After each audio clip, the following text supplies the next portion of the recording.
तो आज हम स्टार्ट करने जा रहे हैं इलेक्ट्रोस्टैटिक्स और उसका chapter first electric field, class 12th।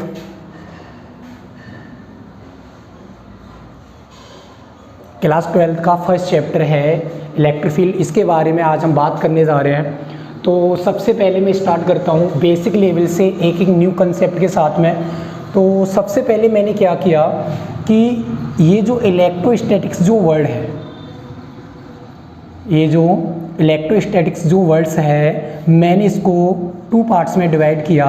तो एक जो पार्ट्स है वो है इलेक्ट्रो और एक जो है वो है स्टैटिक्स। इलेक्ट्रोस्टैटिक्स को मैंने 2 पार्ट्स में डिवाइड किया, एक है इलेक्ट्रो और एक है स्टैटिक्स। इलेक्ट्रो का मतलब होता है आवेश, या हम बोल सकते हैं इंग्लिश में बोलना चाहें तो चार्ज। और स्टैटिक्स का मतलब होता है स्थिर। स्थिर मतलब रेस्ट में है।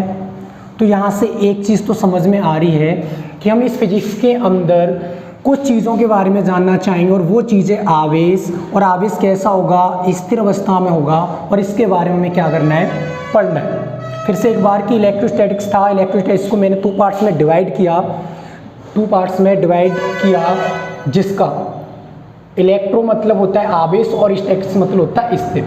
आवेश मतलब चार्ज और स्थिर मतलब रेस्ट। मतलब चार्ज होगा जो किस में होगा, रेस्ट में होगा, और उसके बारे में क्या बताना है, धीमे धीमे सारी चीज़ों को क्लियर करना है। तो अब देखो एक चीज़ समझते हैं कि जब चैप्टर की शुरुआत में ही आवेश आ गया, जब चैप्टर की शुरुआत में जब आवेश आ ही गया, तो सबसे पहले हम देखते हैं कि आवेश एक्चुअली होता क्या है। आवेश मतलब चार्ज क्या होता है। तो आज हम चार्ज के बारे में बात करने जा रहे हैं। तो मैं बोलना चाहता हूँ कि चार्ज, जब हम छोटे छोटे होते थे तो एक हरकत करते थे हम लोग। क्या करते थे कि ऐसे एक पेंसिल होती थी या पेन होता था, हम अपने बालों से ऐसे उसको क्या करते थे, रगड़ते थे। रगड़ने के बाद हम क्या करते थे कि उसको छोटी छोटी चीज़ों के पास में, जब धूल मिट्टी के पास में लेके जाते थे, तो वहाँ से हमने एक चीज़ नोटिस की थी, और वो चीज़ ये थी कि कुछ जो धूल मिट्टी के जो कण हैं, जो धूल मिट्टी के जो कुछ कण हैं, वो उस पेन से क्या हो जाते थे, अट्रैक्ट हो जाते थे।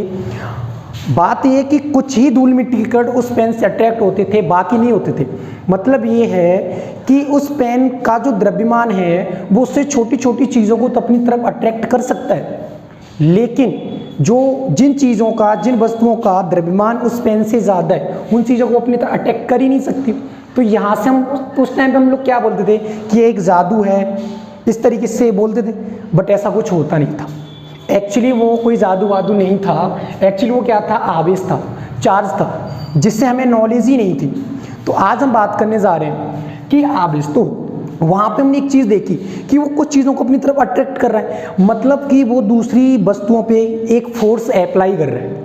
क्या अप्लाई कर रहा है, एक फोर्स। और वो फोर्स कैसा भी हो सकता है। वो फोर्स ये भी हो सकता है कि हर चीज़ को अपनी तरफ अट्रैक्ट करे, आकर्षित करे। वो फोर्स ये भी हो सकता है कि किसी जो धूल मिट्टी के जो कण हैं उनको क्या कर दे, रिपल्स कर दे, प्रतिकर्षित कर दे। तो अगर मैं डेफिनेशन बोलना चाहूँ एक लाइन में, तो हम बोल सकते हैं कि आवेश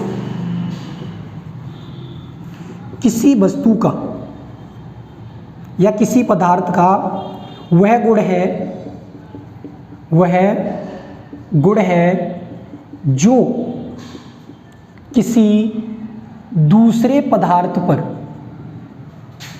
जो किसी दूसरे पदार्थ पर, बल का अनुभव कराता है। क्या कराता है, बल का अनुभव कराता है, बल का अनुभव कराता है। यह क्या होता है, आवेश होता है। अब फिर से वही चीज़, एक चीज़ नोटिस की कि वो किसका अनुभव कराता है, बल का अनुभव कराता है। बल का मतलब ये है कि वो जो बल है वो या तो आकर्षण प्रकृति का होगा, या बोल सकते हैं वो कैसी प्रकृति का होगा, प्रतिकर्षण प्रकृति का होगा।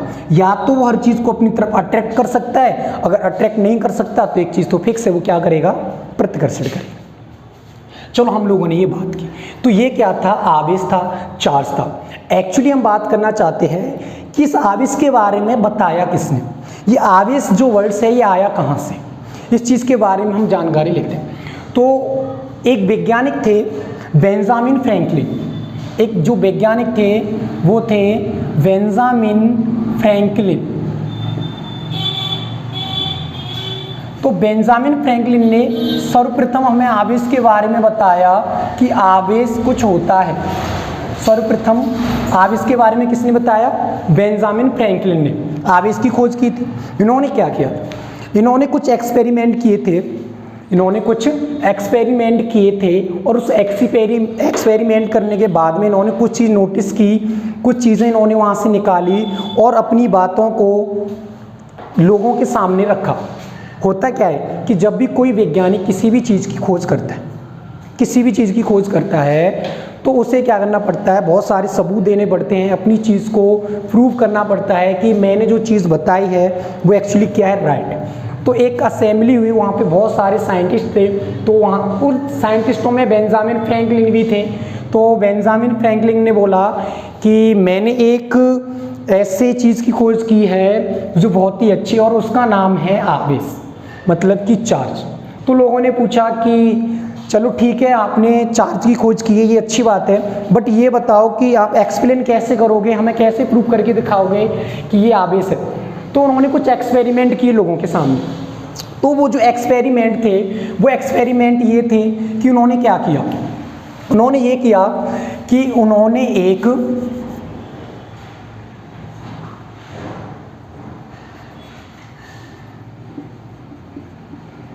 कांच की छड़ ली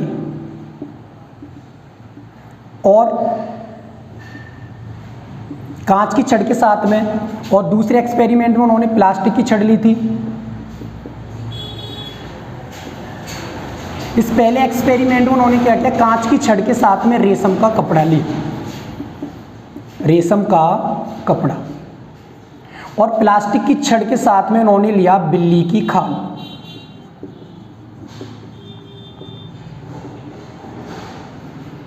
अब मैं बात करता हूँ कि कांच की छड़ 2 थी और रेशम का कपड़ा 1 था, प्लास्टिक की छड़ 2 थी और बिल्ली की खाल 1 थी।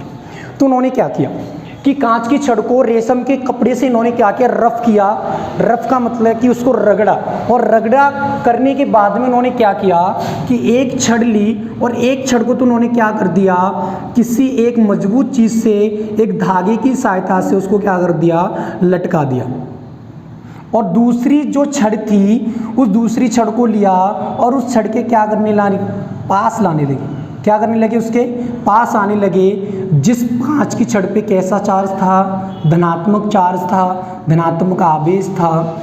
कैसा धनात्मक। तो उन्होंने क्या नोटिस किया?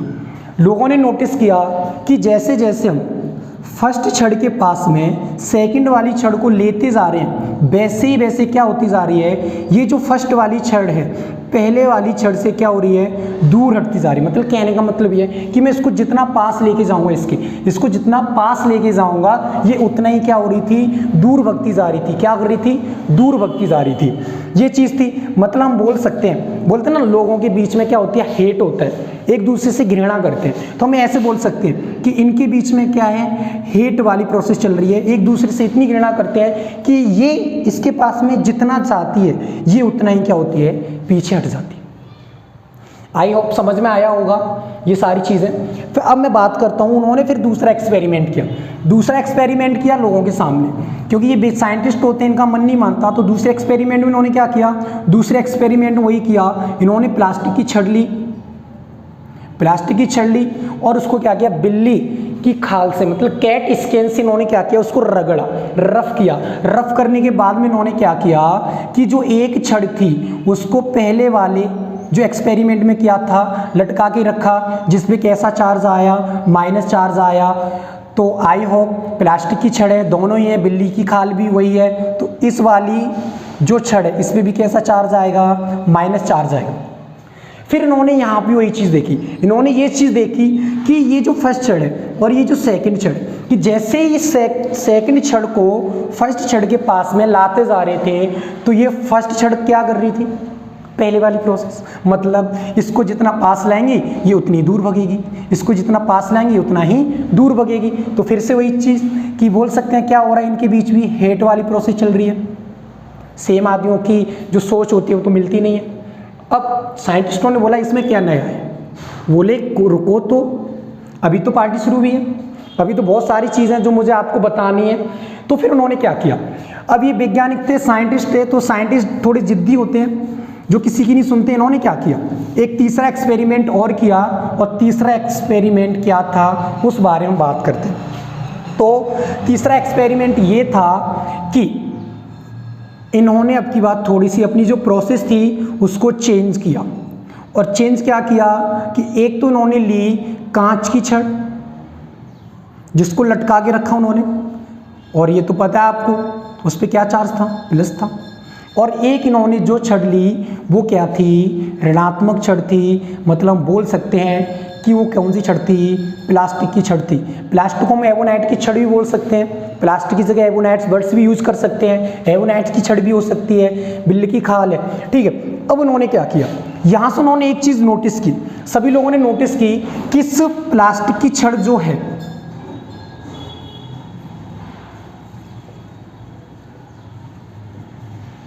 ये जो प्लास्टिक की छड़ है और ये किसकी छड़ है, कांच की छड़ है। तो यहां से उन्होंने एक चीज देखी कि इस प्लास्टिक की छड़ को जब कांच की छड़ के पास में लाया जा रहा था तो क्या हुआ, ये कांच की छड़ प्लास्टिक की छड़ की तरफ क्या होगी, अट्रैक्ट हो गई, उसकी तरफ दौड़ने लगी। क्या करने लगी बच्चों, दौड़ने लगी, मतलब अट्रैक्ट होने लगी, या मैं बोल सकता हूं क्या होने लगी, आकर्षित होने लगी। क्या होने लगी, आकर्षित होने लगी।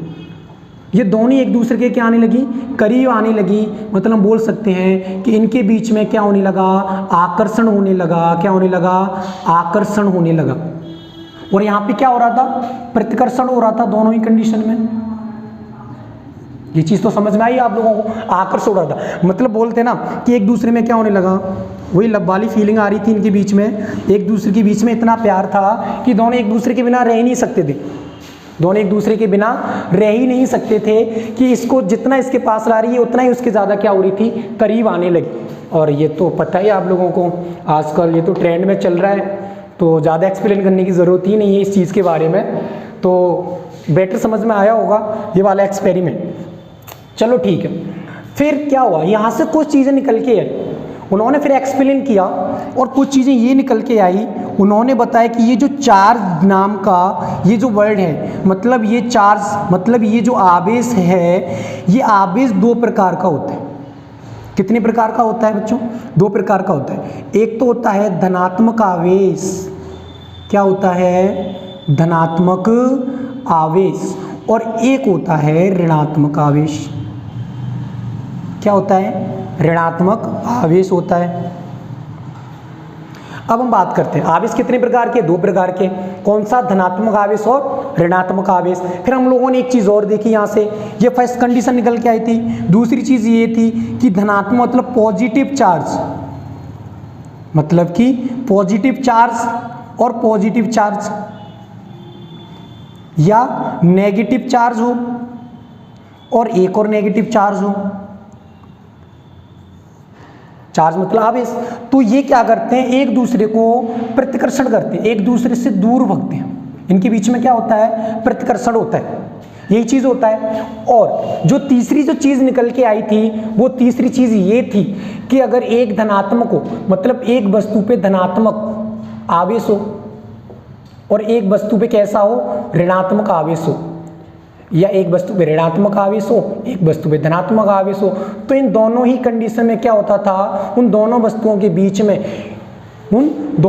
बीच में क्या होता था, आकर्षण होता था। क्या होता था, आकर्षण होता था, अट्रैक्शन होता था। क्या होता था बच्चों, अट्रैक्शन होता था। यहाँ पे बोल सकते हैं क्या होता था, रिपल होती थी। क्या होती थी, रिपल होती थी। क्या होती थी, रिपल होती थी। तो यहाँ से तीन निष्कर्ष निकल के, तीन निष्कर्ष क्या थे, तीन निष्कर्ष ये थे कि आवेश जो होता है वो दो नेचर का होता है, मतलब दो प्रकृति होती हैं आवेश की, चार्ज की दो प्रकृति होती हैं, एक होती है धनात्मक और एक होती है ऋणात्मक।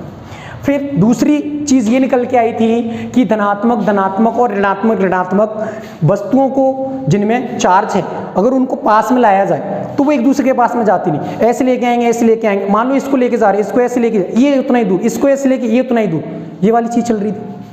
आई चीज़ समझ में। अब हम बात करते हैं किसकी, तीसरी कंडीशन की। तीसरी कंडीशन ये थी कि एक वस्तु पे मान लो, इस पे क्या, इस पे मान लेते हैं कि इस पे धनात्मक है और इस पे मान लेते हैं इस पे क्या है, ऋणात्मक है। तो मैंने क्या किया, तो उन्होंने कुछ नोटिस किया कि इस ऋणात्मक वस्तु को जब इस धनात्मक वस्तु के पास में ला रहे थे, तो ये क्या हुई, ये धनात्मक इससे आके चिपक गई, मतलब इसको ला रहे हैं तो ये अपने आप खुद ही पास आ रही है। समझ में आ रहा है ना, मतलब क्या हो रहा है, दोनों के बीच में आकर्षण हो रहा है। आकर्षण मतलब दोनों ने क्या कर लिया, समझौता कर लिया, दोनों के बीच में प्यार वाली फीलिंग आ गई। चलो ठीक है, तो ये चीज़ें कुछ नोटिस करके आई वहाँ से। लोगों साइंटिस्टों ने बोला कि आपने बहुत अच्छी खोज की, ये तो बहुत अच्छा एक्सपेरिमेंट है, और हम एक फिजिक्स को एक नए मोड पे लाके खड़ा कर दिया जहाँ से लोग सोच सकते हैं, चीज़ों को समझ सकते हैं, और ये बहुत प्यारे एक्सपेरिमेंट थे। तो आई होप जितना मैंने आप लोगों को बताया उतना सब कुछ समझ में आया होगा आप लोगों के लिए। चलो ठीक है, अब हम आगे बात करते हैं कि एक्चुअली ये जो धनात्मक आवेश होता है, एक्चुअली धनात्मक आवेश का पता कैसे करते हैं कि ये धनात्मक आवेश है। अगर कोई वस्तु ऋणात्मक है तो मतलब इसके अंदर क्या चेंजमेंट होता है जिससे हमें पता चलता है ये ऋणात्मक है, और क्या पता चलता है कि ये धनात्मक है। तो एक एक करके देखो सारी चीज़ पढ़ेंगे। अगर क्लास स्टार्ट की है तो कोई डाउट नहीं छोड़ूंगा मैं तुम लोगों का, हर एक डाउट क्लियर करेंगे। और ऐसी क्लास शायद पहले कभी ली हो आप लोगों ने, जहाँ से आपको हर एक छोटी छोटी चीज़ें सिखाई जाएंगी। तो देखो अभी स्टार्ट करते हैं आगे, कि मान लो दो वस्तु है, ये क्या है, धनात्मक है, और ये क्या है, ऋणात्मक है। क्या है ये, ऋणात्मक है। तो एक चीज़ यहाँ से देखना कि ये धनात्मक और ये ऋणात्मक, तो प्रत्येक वस्तु जो होती है छोटी छोटी चीज़ों से मिलकर बनी होती है, ये चीज़ तो हम भी जानते हैं और ये चीज़ आप भी जानते हो। चलो ठीक है, तो आई होप कि परमाणु जिसे हम क्या बोलते हैं कि प्रत्येक छोटी छोटी चीज़ अणुओं से मिलकर बनी होती है, अणुओं से मिलकर परमाणु बना होता है, और परमाणु के अंदर क्या होता है, एक नाभिक होता है। मतलब मैं ये बोलना चाहता हूँ कि हर वस्तु के अंदर एक न्यूक्लियर होता है, एक नाभिक होता है। क्या होता है, एक न्यूक्लियर, या बोल सकते हैं एक नाभिक होता है। तो मुझे एक चीज़ बताओ कि नाभिक के अंदर कौन सा होता है, प्रोटॉन होता है, और क्या होता है, न्यूट्रॉन होता है। और प्रोटॉन पे कैसा आवेश होता है, प्लस होता है। मुझे बताओ नाभिक के बाहर क्या होता है, नाभिक के बाहर होते हैं इलेक्ट्रॉन। क्या होते हैं बच्चों, इलेक्ट्रॉन। और ये जो इलेक्ट्रॉन होते हैं ये वृत्ताकार परिक्रमा करते रहते हैं इस तरीके से। कुछ नाभिक के पास होते हैं, कुछ इलेक्ट्रॉन नाभिक से दूर होते हैं। ये चीज़ समझ में आई। जब ये चीज़ यहाँ पे है तो यही सेम प्रोसेस यहाँ भी होगी, यहाँ भी प्रोटॉन होंगे, यहाँ न्यूट्रॉन होंगे। न्यूट्रॉन उदासीन होता है, न्यूट्रल बोल सकते हैं। क्या होता है ये, उदासीन होता है। यहाँ भी इलेक्ट्रॉन होंगे, यहाँ क्या है, इलेक्ट्रॉन है। और ये इलेक्ट्रॉन कैसे हैं, स्थिर अवस्था में हैं, ये मूव कर ही नहीं रहे, क्योंकि ये तो मूव करने के लिए तैयार है, बस आप इनको थोड़ी सी एनर्जी दो। ये तो बाहर जाने के लिए तैयार हैं, बट आप इनको कुछ ना कुछ एनर्जी तो दो। कुछ ना कुछ एनर्जी दोगे तो ये अपने आप ही बाहर आएंगे। बोलते ना कि जब स्कूल बंद करना होता है तो हम दीवार पे देखते हैं कि कोई आसपास तो नहीं आ रहा हो, जैसे ही किसी की निगाहें घूम गई और हम दीवार को कूद के गायब। तो ऐसा ही इनका है, ये इस बाउंड्री पे खड़े हुए हैं, बस इनको ज़रूरत है किसी की एडवाइस की, कि इनको कोई आके एडवाइस करे और ये झट से कूद जाएंगे। समझ में आ रहे हैं ना आप लोगों को। तो बात करते हैं, हुआ क्या कि मैंने इन दोनों वस्तुओं को लिया और इन दोनों वस्तुओं को ऐसे रफ किया। क्या करने लगा, रफ करने लगा। रफ करने लगा तो मुझे बताओ क्या होगा, रफ करने के बाद में इनके बीच की जो गतिज ऊर्जा है ऊष्मा होगी। ऊष्मा आएगी, इनके अंदर हीट आएगी, और हीट आएगी तो जो इलेक्ट्रॉन स्थिर थे, जो इलेक्ट्रॉन स्थिर थे वो क्या करने लगेंगे, गति करने लगेंगे। और जब ये गति करने लगेंगे तो मुझे एक चीज़ बताओ, एक तो अपने इलेक्ट्रॉन को त्यागेगा और दूसरा जो इलेक्ट्रॉन त्यागे उन इलेक्ट्रॉन को क्या कर लेगा, ग्रहण कर लेगा। आ रही ना चीज़ समझ में। मान लो कि ये जो वस्तु जो ए थी और ये थी बी, तो इस ए ने क्या किया, अपने इलेक्ट्रॉनों को निकाल दिया और ये इलेक्ट्रॉन आ गए इसमें। ठीक है, अब मुझे बताओ कि जैसे एक चीज़ हो कि बोलते ना कि परमाणु जो होता है वो उदासीन होते हैं, न्यूट्रॉन होता है। न्यूट्रॉन होने का मतलब ये नहीं कि उसमें कोई चार्ज नहीं है, चार्ज है, बट क्या है कि प्लस और माइनस दोनों ही बराबर है, जितना प्रोटॉन है उतना ही न्यूट्रॉन है। बात ही है। अब हुआ क्या कि जैसे इसने अपनी इलेक्ट्रॉन ट्रांसफर की तो मुझे बताओ इलेक्ट्रॉन पे कैसा चार्ज होता है, इलेक्ट्रॉन पे माइनस चार्ज होता है। कैसा चार्ज होता है, माइनस चार्ज होता है। तो जब यहाँ से इलेक्ट्रॉन निकल के गए तो साथ में क्या लेके गए, माइनस भी लेके गए। जब यहाँ से ये सारे माइनस निकल गए, जब यहाँ से ये सारे इलेक्ट्रॉन चले गए, जब यहाँ से ये सारे इलेक्ट्रॉन चले गए तो मुझे बताओ इस पे क्या बचा, सिर्फ प्रोटॉन। और प्रोटॉन कैसा होता है, धनात्मक। तो मुझे बताओ कि ये जो वस्तु हुई ये कैसी हो गई, धनात्मक हो गई। तो एक चीज़ तो समझ में आ गई कि जो इलेक्ट्रॉन को जो इलेक्ट्रॉन को त्यागे वह वस्तु कैसी हो जाती है, धनात्मक हो जाती है। अब मुझे बताओ इस बी वाली वस्तु ने क्या किया, इलेक्ट्रॉन को लिया। अरे इलेक्ट्रॉन को तो ले रही है, साथ में क्या ले रही है, माइनस भी तो ले रही है, माइनस ले रही है, मतलब इस पे कैसा चार्ज आ गया, माइनस, और ये वस्तु कैसी हो गई, ऋणात्मक होगी। कैसी होगी, ऋणात्मक। ऋणात्मक होने का मतलब क्या है, जो इलेक्ट्रॉन को क्या करे, जो इलेक्ट्रॉन को ग्रहण करे वो वस्तु क्या होती है, वस्तु क्या होती है, ऋणात्मक होती है। ये कंसेप्ट था। अब मैं बात करता हूँ दूसरे कंसेप्ट की, जो बहुत ही ज़्यादा एक्चुअली टीचर बताते नहीं, इतने ज़्यादा डीप में जाके नहीं बताएंगे तुम लोगों को, सिर्फ ऊपर से बता देंगे हाँ ये ऐसे होता है, ये ऐसे होता है, मामला खत्म। क्योंकि उन्हें कुछ बताने, वो नहीं चाहते कि हम बच्चे को बच्चा ज़्यादा सीख गया तो टीचर से ज़्यादा इंटेलिजेंट नहीं हो जाएगा, और टीचर थोड़ी चाहता है कि कोई बच्चा मुझसे ज़्यादा इंटेलिजेंट हो जाए, नहीं चाहता ना। बट ऐसा कुछ भी नहीं, मैं चाहता हूँ कि मेरा स्टूडेंट मुझसे ज़्यादा इंटेलिजेंट हो जाए और मेरा नाम रोशन करे, क्योंकि सबसे ज़्यादा खुशी तो मुझे ही होगी ना, वो मेरे पास पढ़ा है और मुझे क्या चाहिए। तो चलो ठीक है, मैं तुमको एक कंसेप्ट बताता हूँ जो हर जगह काम आता है। कंपटीशन एग्जाम में बैठोगे तब भी ये कंसेप्ट काम आता है, और आप लोग जो बोर्ड के एग्जाम दोगे ना, उसमें जो एक एक नंबर के जो क्वेश्चन आते हैं वो यहाँ से बनने के चांस होते हैं, क्योंकि एक एक नंबर के जो क्वेश्चन होते हैं वो हमारी नॉलेज पे बेस होते हैं कि किसी चैप्टर से हमने कितनी नॉलेज ली, और चैप्टर से जितनी ज़्यादा डीप में जाओगे उतनी ज़्यादा हमें नॉलेज मिलेगी, और जितनी ज़्यादा नॉलेज मिलेगी मतलब हमारे जो 13 नंबर के जो एक एक नंबर के जो 13 क्वेश्चन थे वो क्या हो जाएंगे, कन्फर्म हो जाएंगे। ठीक है, तो चलो स्टार्ट करते एक नंबर की तरफ। तो कंसेप्ट ये है, मुझे बताओ, ऐसा बोला जाता है हर चीज़ में द्रव्यमान होता है, मान लेते हैं हर चीज़ में द्रव्यमान होता है, मानते नहीं होता ही है, लेकिन कुछ अपवाद भी हैं, उनके हम बाद में बात करेंगे।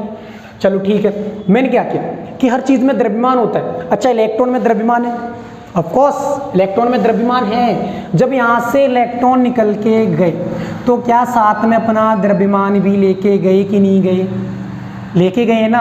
जब साथ में द्रव्यमान लेके गए हैं तो क्या इसका द्रव्यमान कम नहीं हुआ, ऑफ कोर्स कम हुआ। जब इलेक्ट्रॉन इसके अंदर गए तो क्या इसका द्रव्यमान नहीं बढ़ा, बिल्कुल बढ़ा। तो एक चीज़ ये निकल के आई यहाँ से, दो चीज़ें ये थी कि जब वस्तु कैसी हो, धनात्मक हो जाए तो उसका जो द्रव्यमान है, द्रव्यमान में क्या हो जाती है, कमी हो जाती है, द्रव्यमान में क्या हो जाती है, कमी हो जाती है। और एक चीज़ ये निकल के आई कि जब कोई वस्तु ऋणात्मक है तो उसके द्रव्यमान में क्या हो जाती है, वृद्धि हो जाती है। क्या हो जाती है, वृद्धि हो जाती है। ये कंसेप्ट जो कोई नहीं बताता, मैंने तुम लोगों को बताया, हर एक चीज़ को डिटेल में बताया मैंने कि कैसे क्या प्रोसेस होती है, सारी चीज़ें मैंने आप लोगों को बताने वाला हूँ, और बताया भी मैंने आप लोगों को। तो एक बार रिवाइज करते कि हाँ हम लोगों ने क्या पढ़ा। तो सबसे पहले मैंने क्या स्टार्ट किया, मैंने बताया कि आज हम पढ़ने वाले हैं 12 का चैप्टर नंबर 1 इलेक्ट्रिक फील्ड, जिसको जाना जाता है इलेक्ट्रोस्टैटिक्स के नाम से। मैंने क्या किया, इलेक्ट्रोस्टैटिक्स को लिया और इलेक्ट्रोस्टैटिक्स को दो पार्ट्स में डिवाइड किया था, एक किया था इलेक्ट्रो और एक किया था स्टैटिक्स। फिर मैंने बताया था इलेक्ट्रो मतलब क्या होता है, चार्ज मतलब क्या होता है, आवेश। फिर मैंने बताया कि स्टैटिक्स मतलब क्या होता है, स्थिर मतलब रेस्ट। मतलब एक चीज़ तो पता चल गई कि हम आवेश का अध्ययन करेंगे और वो आवेश कैसा होगा बच्चों, स्थिर अवस्था में होगा। अब जब चैप्टर की शुरुआत में एक वर्ड आ गया आवेश, तो फिर मैंने बोला चलो आवेश के बारे में जान लेते हैं। तो फिर मैंने बताया कि जब छोटे छोटे थे तो पेन को रगड़ते थे, कुछ चीज़ें अट्रैक्ट होती थी, हम बोलते थे जादू है, बट वो जादू नहीं था, वो क्या था, आवेश था। तो हम बोल सकते हैं कि आवेश किसी पदार्थ का वह गुण है जो किसी भी वस्तु पर बल का क्या कराए, अनुभव कराए, बल का क्या कराए, अनुभव कराए। और वो बल कैसा भी हो सकता है, या तो वो आकर्षण प्रकृति का हो सकता है या प्रतिकर्षण प्रकृति का हो सकता है। आई मीन मैं ये कहना चाहता हूँ कि वह जो फोर्स है वह तो या अट्रैक्शन होगा या रिपल्शन होगा उनके बीच में। ये चीज़ समझ में आई। फिर मैंने बात की थी कि सर सबसे पहले इस आवेश के बारे में हमें किसने बताया था, बेंजामिन फ्रैंकलिन ने अपने सर्वप्रथम आवेश के बारे में बताया था। उन्होंने कुछ एक्सपेरिमेंट किए थे और उसके जरिए ये प्रूव किया था कि आवेश भी कोई चीज़ होती है। और इन्होंने फिजिक्स को एक नई उम्मीद दी, फिजिक्स को एक नई दिशा मोड़ के रख दिया, जहाँ से आज हम पूरा का पूरा सिलेबस 12th क्लास में आवेश के बारे में पढ़ते हैं। तो इन्होंने क्या बताया, इन्होंने एक्सपेरिमेंट किया कि इन्होंने एक्सपेरिमेंट में क्या किया, कांच की दो छड़ ली और इन्होंने एक रेशम का कपड़ा लिया और कांच की छड़ को रेशम के कपड़े से ऐसे ऐसे रगड़ने के बाद में इन्होंने क्या किया, एक छड़ को ऐसे टांगा और एक छड़ को उसके पास लाने लगे और फिर उन्होंने देखा कि जैसे ही मैं कांच की छड़ के पास में दूसरी कांच की छड़ को लाता जा रहा हूँ, मैं इसको सेकंड वाली छड़ को जितना पास लाऊंगा, इस सेकंड वाली छड़ को जितना पास लाऊंगा, समझना, इस सेकंड वाली छड़ को जितना पास लाऊंगा ये क्या होती थी, उतना ही दूर जाती थी। मतलब क्या हो रहा है, प्रतिकर्षण हो रहा है, घृणा हो रही है इनके बीच में। फिर उन्होंने दूसरा एक्सपेरिमेंट किया, प्लास्टिक की छड़ ली और साथ में क्या लिया, बिल्ली की खाल ली। क्या ली, बिल्ली की खाल ली। जब इनको आपस में रफ किया, वही प्रोसेस, सेम प्रोसेस, इन्होंने क्या किया कि उन्होंने प्लास्टिक की छड़ को रखा, एक को बांध के रखा और एक को उसके पास में लाने लगा, एक को पास में लाने लगे, पास में ला रही है, ये क्या हो रहा है, उतनी दूर, पास में लाए उतनी दूर, पास में लाए उतनी दूर, ये चीज़ समझ में आ रही है। फिर उन्होंने क्या किया, एक तीसरा कंसेप्ट और लिया और तीसरा कंसेप्ट ये था कि इन्होंने अब की बार अपना तरीके को चेंज किया और तरीके को चेंज किया तो इन्होंने क्या किया, एक तो ली इन्होंने प्लास्टिक की छड़, क्या ली, प्लास्टिक की छड़ ली और एक इन्होंने जो छड़ ली वो किसकी छड़ थी, कांच की छड़ थी और कांच की छड़ पे तो धनात्मक था और उसमें क्या था, ऋणात्मक था। अब इन्होंने यहाँ से देखा कि जैसे ही मैं इस छड़ के पास में, मतलब इस पॉजिटिव छड़ के पास में इस नेगेटिव छड़ को लेके आता हूँ, या मैं बोल सकता हूँ इस कांच की छड़ के पास में इस प्लास्टिक की छड़ को गया लेके गया, अरे जानने की जरूरत ही नहीं है, ये तो खुद ही खींची चली आ रही है, जाने की जरूरत ही नहीं है, ये तो मना कर रही है कि तू मत आ पास, मैं तो खुद ही आ जाऊंगी, बस थोड़ा सा पास आ, मैं खुद ही करीब आ जाऊंगी। तो इन्होंने ये चीज़ नोटिस की, यहाँ से कुछ निष्कर्ष निकाले। उन्होंने निष्कर्ष ये निकाले कि धनात्मक आवेश कितने प्रकार का होता है, 2 प्रकार का होता है, और धनात्मक आवेश और एक ऋणात्मक आवेश। दूसरा कंसेप्ट ये था कि धनात्मक और ऋणात्मक चार्ज मतलब आवेश एक दूसरे को प्रतिकर्षण करते हैं, रिपल करते हैं, और अगर एक धनात्मक हो और एक ऋणात्मक हो या एक ऋणात्मक हो एक धनात्मक हो, वो दोनों ही चार्ज एक दूसरे को क्या करते हैं, अट्रैक्ट करते हैं, एक दूसरे की तरफ तेजी से भगते हैं, मतलब आकर्षण करते हैं। ये चीज़ थी। फिर मैंने एक कंसेप्ट बताया कि मान लो ये ए वस्तु है और ये बी वस्तु है, हम लोगों ने क्या किया, हर चीज़ पे कुछ ना कुछ चार्ज होता है, ये हमने बात की, हर चीज़ के अंदर चार्ज है, इसके अंदर चार्ज है, मेरे अंदर चार्ज है, बोतल के अंदर चार्ज है, इसके अंदर चार्ज है, हर चीज़ के अंदर चार्ज है। फिर मैंने क्या किया कि मान लो कोई परमाणु है, परमाणु के अंदर प्रोटॉन होता है, न्यूट्रॉन होता है, और मतलब इसको नाभिक बोला जाता है, और इस नाभिक के बाहर इलेक्ट्रॉन होते हैं। सेम प्रोसेस यहाँ पे थी। फिर हम लोगों ने क्या किया कि इन दोनों को रफ किया, रफ करने के बाद में यहाँ से देखा कि इलेक्ट्रॉन ट्रांसफर होने लगे। मान लेते हैं कि ए से बी वस्तु में इलेक्ट्रॉन ट्रांसफर हुए। जब इलेक्ट्रॉन ट्रांसफर हुए तो क्या हुआ कि इलेक्ट्रॉन पे कैसा चार्ज, माइनस चार्ज, इलेक्ट्रॉन पे कैसा चार्ज, माइनस चार्ज। जब माइनस चार्ज है तो इलेक्ट्रॉन यहाँ से निकले और माइनस भी साथ में लेके गए, मतलब यहाँ पे तो सिर्फ क्या बचे, प्रोटॉन बचे। और प्रोटॉन कैसे होते हैं, धनात्मक। तो एक चीज समझ में आ गई कि जो वस्तु इलेक्ट्रॉन का त्याग करेगी वो कैसे हो जाएगी, धनात्मक हो जाएगी। और यहाँ से देखा कि जो वस्तु इलेक्ट्रॉन को क्या करेगी, ग्रहण करेगी, वो वस्तु कैसे हो जाएगी, ऋणात्मक हो जाएगी। ये चीज़ थी। फिर मैंने एक कंसेप्ट बताया, कंसेप्ट ये था कि हर चीज़ में द्रव्यमान है, एक्चुअली इलेक्ट्रॉन में भी द्रव्यमान है। इलेक्ट्रॉन का द्रव्यमान तो आप लोगों को पता है 3.1 इंटू 10 की पावर माइनस के 13 kg जितना होता है। चलो ठीक है, अब मुझे बताओ जब इलेक्ट्रॉन निकल के गए तो भाई साहब क्या अपने साथ में द्रव्यमान लेके नहीं गए, ऑफकोर्स द्रव्यमान लेके गए। तो जब इलेक्ट्रॉन निकले तो द्रव्यमान भी गया, तो मतलब इस जो वस्तु धनात्मक हुई थी इसके द्रव्यमान में क्या होगी, कमी होगी। और जिसने इलेक्ट्रॉन को क्या किया, ग्रहण किया, मतलब जो वस्तु ऋणात्मक हुई थी उसके द्रव्यमान में क्या होगी, वृद्धि होगी।